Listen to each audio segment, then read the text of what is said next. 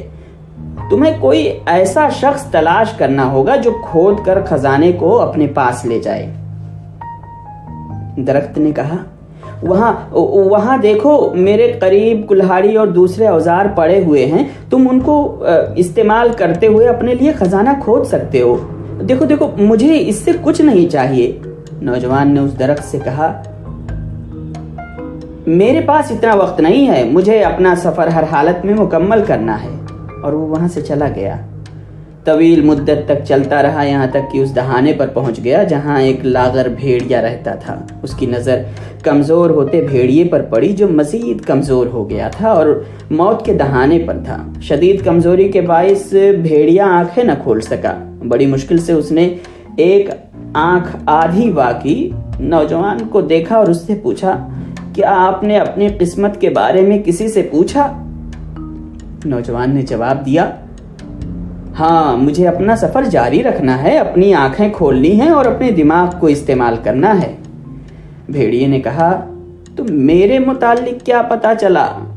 نوجوان نے کہا، تم نے شکار چھوڑ دیا ہے، جس کی وجہ سے طویل عرصے سے تم بھوکے اور پیاسے ہو۔ اسی بھوک کے ہاتھوں عنقریب تم ہلاک ہو جاؤ گے، اس لیے اگر زندہ رہنا چاہتے ہو تو تمہیں اس پہلے احمق کو ضرور کھانا چاہیے جو آپ کے راستے سے 2 بار گزرتا ہے۔ اور پھر بھیڑیے نے بالکل ایسا ہی کیا۔